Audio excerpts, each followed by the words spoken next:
नमस्ते विद्यार्थियों, कैसे हो आप लोग। उम्मीद करती हूँ कि सब अच्छे से ही होंगे और अपनी पढ़ाई पर भी निरंतर ध्यान दे रहे होंगे। एसएन गर्ल्स बीएड कॉलेज से मैं सहायक आचार्य पूजा सैनी आपका यूट्यूब की लाइव क्लासेज में स्वागत करती हूँ।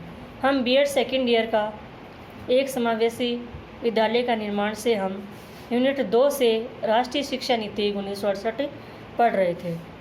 इसमें हमने अभी तक यही पढ़ा था कि इसकी आवश्यकता क्यों थी और पहली बार कब लागू की गई थी और किसकी सिफारिश पे से लागू किया गया था। शिक्षा आयोग बना था 64-66 में, उसकी सिफारिश पे पहली राष्ट्रीय शिक्षा नीति इंडिया में बनी थी जो 1968 में बनी थी। ये पहली राष्ट्रीय शिक्षा नीति थी। हमने अभी तक इसकी कई विशेषताओं को पढ़ा था।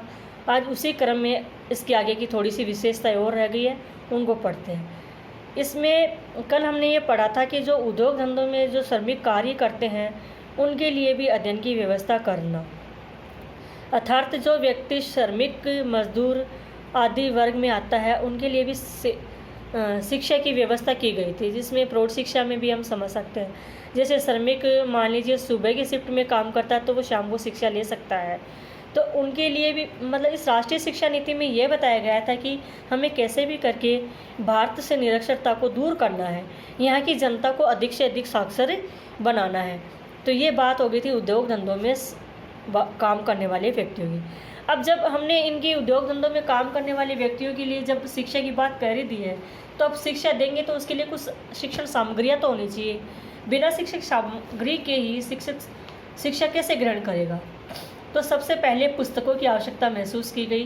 तो पहले इसमें ये सिफारिश की गई कि उस पुस्तकों का उत्पादन हो, मतलब अगर हम प्रौढ़ शिक्षा हो या स्कूली शिक्षा हो या निरक्षरता को दूर करने वाले अनेक सतत शिक्षा कार्यक्रम हो, इनके अंतर्गत विद्यार्थियों को और श्रमिकों को, अन्य बालिकाओं को और अन्य व्यक्तियों को शिक्षा देने के लिए पुस्तकों की पहली आवश्यकता महसूस की गई। तो इसलिए पुस्तकों का उत्पादन करना ज़रूरी हो गया। तो भाई इस राष्ट्रीय शिक्षा नीति में यह सिफारिश की गई कि भाई सभी के लिए पुस्तकों का उत्पादन किया जाए।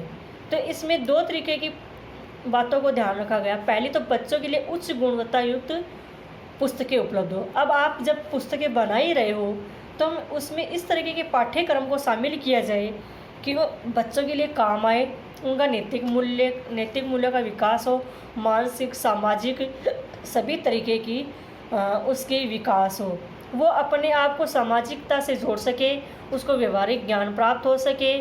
ऐसा नहीं है कि केवल उसे किताबी ही ज्ञान मिले, किताबी ज्ञान के अलावा उसे व्यवहारिक ज्ञान मिले। इस तरीके से भी उनमें पाठ्यक्रम को जोड़ा जाना चाहिए। दूसरा उसमें यह भी कहा गया कि पाठ्यक्रम में कुछ ऐसा भी होना चाहिए, केवल किताबी ज्ञान या व्यवहारिक ज्ञान से ही कुछ नहीं होगा, कि ये व्यक्ति के जीवन में आगे चल के भी काम आ सके। इस तरीके की हमें उस पुस्तकों का पाठ्यक्रम को शामिल किया जाना चाहिए। जैसे मान लीजिए कि बच्चा भविष्य में कुछ बनना चाहता है, तो उस पाठ्यक्रम से उसको कितना सहयोग मिलता है, उसके उस व्यवसाय में, उस आगे जो वो कुछ करना चाहता है, जिस भी क्षेत्र में जाना चाहता है, उस क्षेत्र में उसके वो ज्ञान कितना काम आता है, इन सभी बातों का ध्यान इन पुस्तकों में रखा जाना चाहिए या उनके सिलेबस में उनको शामिल किया जाना चाहिए। फिर ताकि पुस्तकें की लागत कम हो। अब जब आप पुस्तकें बना रहे हो तो ऐसी पुस्तकें मत बनाइए कि जो बहुत ज़्यादा महंगी हो। पुस्तकों को ऐसा बनाएं कि आप जैसे कि सभी को उपलब्ध हो सके, गरीब बच्चा भी उन पुस्तकों को खरीद सके, और हाई फैमिली के तो जैसे मिडिल क्लास, हाई फैमिली और गरीब बच्चे ये उन पुस्तकों को खरीद के पढ़ सके। तो पुस्तकों को कम से कम लागत हो, इस स्थिति में उनको बनाना चाहिए ताकि उन पुस्तकों का सभी लाभ ले सके। फिर इसमें लास्ट पॉइंट था हमारा खेल कूद और क्रीड़ा। अब यहाँ तक तो पढ़ाई की बात हो गई। अब बच्चों के लिए स्कूल में खेल कूद की भी व्यवस्था होनी चाहिए और खेल कूद और विभिन्न प्रतियोगिताओं की व्यवस्था होनी चाहिए। अब स्कूल में मान लीजिए कि बच्चा केवल क्लास में ही पढ़ता रहेगा तो हो सकता है कि वो बोर हो जाए या उसकी मतलब रुचि ना रहे पाठ्यक्रम में या पढ़ने में रुचि नहीं रहे। तो बच्चों को कक्षा से जोड़ने के लिए, उस पाठ्यक्रम से जोड़ने के लिए उनकी खेल कूद की गतिविधियों को भी यहाँ पर शामिल किया गया है। खेल कूद की गतिविधियों को शामिल करने का मतलब यह भी था कि उनका शारीरिक विकास हो सके, उनका मानसिक विकास भी हो सके। अब हम कई बार देखते हैं कि जैसे कई बच्चों को पढ़ने में रुचि नहीं होती, लेकिन उनकी गेम में बहुत रुचि होती है। जैसे कई मान लीजिए कई बच्चे हैं वो पढ़ाई में रुचि नहीं रखते, लेकिन गेम में रुचि रखते हैं। हो सकता है कि वो उसी गेम से अपना करियर बना ले या उसी क्षेत्र में आगे बढ़ जाए। इसलिए स्कूलों में प्रत्येक स्कूल के या प्रत्येक शिक्षा के लिए ज़रूरी है कि प्रत्येक स्कूल में खेल कूद के लिए एक स्थान होना चाहिए और बच्चों को उनकी रुचि के अनुसार गेम को प्रोत्साहित करना चाहिए। और खेल कूद से संबंधित साल भर में 1 या 2 बार प्रतियोगिताएं भी होनी चाहिए, ताकि बच्चों को एक नई ऊर्जा, नई शक्ति मिल सके, ताकि बच्चे को एक नया ऊर्जा और नई जोश मिल सके। अगर वो खेलों से जुड़ेगा तो नई ऊर्जा मिलेगी, उसे यूनिटी पावर भी तेज होता है, उससे उसका विकास होता है। फिर वो जब खेल कूद के वापस आता है तो क्लास में हो सकता है कि इसको मन किताबों में भी लग जाए, खेल में ही।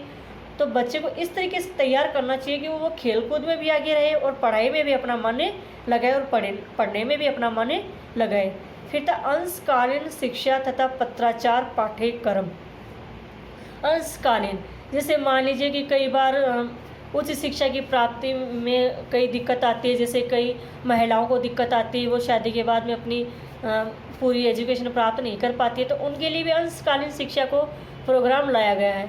कई बार कई ऐसे व्यक्ति होते हैं, जैसे पुरुष होते हैं या कई होते, वो मतलब थोड़ी सी आर्थिक स्थिति ऐसी कमज़ोर हो जाती है कि उन्हें जॉब करनी पड़ती है और उनकी वो शिक्षा वही बीच में रह जाती है।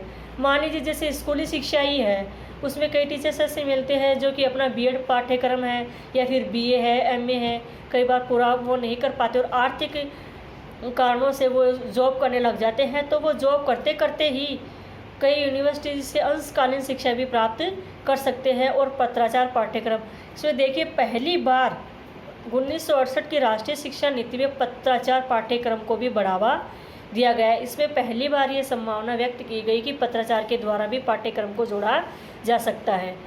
ये तो थी हमारी 1968 की विशेषताएं। अब हमारा इसमें मेन टॉपिक था कि 1968 में विकलांग बालकों के लिए क्या सुविधाएं दी गई है। तो इसमें सबसे पहले ही इसमें दी गई विशेष विद्यालयों की स्थापना करना। अब जैसे विद्यालय में अब जैसे विकलांग बालक है तो उनके लिए एक अलग से स्कूल की आवश्यकता पड़ती है, क्योंकि वो अन्य बच्चों के साथ अपने आप को समायोजित तो नहीं कर पाते, उनके साथ वो सामान्य रूप से नहीं रह पाते, ना उनके साथ खेल पाते, ना पढ़ पाते हैं। तो उनके लिए एक विशेष विद्यालयों की स्थापना करने की इसमें बात कही गई। तो सबसे पहले जिला स्तर पर ही इसकी शुरुआत की जानी चाहिए थी, क्योंकि मान लीजिए कि एक राज्य स्तर पर ही स्कूल खोलेंगे तो शायद सभी बच्चे उस पर पहुँच नहीं पाते। तो इस राष्ट्रीय शिक्षा नीति में ये प्रावधान किया गया कि प्रत्येक जिले में विकलांग बालकों के लिए एक कंपोजिट विद्यालय स्थापित करने होंगे, अर्थात रहने आवासीय विद्यालयों की स्थापना की जाए। हाँ, लेकिन कंपोजिट विद्यालयों के अंदर बच्चे जो आते हैं उन पे भी माता पिता ही निर्णय लेंगे कि वो अपने बच्चे को इनमें भेज पाते हैं या नहीं। उन माता पिता की सुविधाओं को और बच्चे की सुविधाओं को ध्यान रखना पड़ेगा। अब जिस जिला स्तर पर हम विशेष विद्यालय की स्थापना करनी है तो ये वहाँ की जनसंख्या पर निर्भर करता है कि वहाँ की जनसंख्या कितनी है। कि थोड़ी सी जनसंख्या पर तो हम विशेष विद्यालय खोल नहीं सकते, जितना जनसंख्या घनत्व होगा उसी के अनुसार उस जिला स्तर पर इन स्कूलों को खोला जा सकता है। फिर है इसमें निपुण अध्यापकों व प्रशिक्षकों की सेवाएं बारी बारी से एक एक विद्यालय से दूसरे विद्यालय में ली जानी चाहिए। अब मान लीजिए कि एक ज़िले से दूसरे ज़िले में काम करने वाले जैसे कई अध्यापक होते हैं, वो किसी कार्य में निपुण होते हैं, वो किसी कार्य निपुण होते हैं, उनके प्रशिक्षण की अलग अलग व्यवस्थाएं होती है। तो जब हम इन बच्चों की शिक्षा की व्यवस्था कर रहे हैं तो जो दूसरे ज़िले में अगर अध्यापक है और वो अपने कार्य में निपुण है तो उन्हें उनकी जो योग्यता है उनको उन बच्चों को भी उसका लाभ मिलना चाहिए। कोशिश ये करनी चाहिए कि प्रत्येक बालक को सभी तरीके की सुविधाएं मिले, उन्हें योग्यताएं मिले। तो जो निपुण है, प्रशिक्षित टीचर्स है, उनको अन्य जिलों से भी बुलाकर उन बच्चों को शिक्षा दी जा सकती है और वहाँ के शिक्षकों को अन्य जिलों में भेजकर दूसरे बच्चों को भी उनके ज्ञान और योग्यता से अवगत कराया जा सकता है। अगर किसी ज़िले में एक ज़िले में अगर हम विशेष स्कूल की स्थापना करना चाहते हैं तो उनमें छात्र संख्या कितनी होनी चाहिए।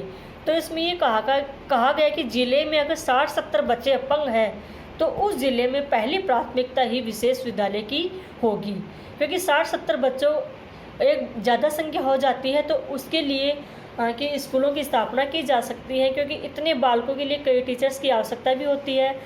उन प्रत्येक बच्चे जो अपंग होते हैं वो मानसिक रूप से भी होते हैं, कई हैंडीक्राफ्ट्स भी होते हैं, आँखों मतलब कई तरीके से वो विकलांग होते हैं, मतलब वो बच्चे।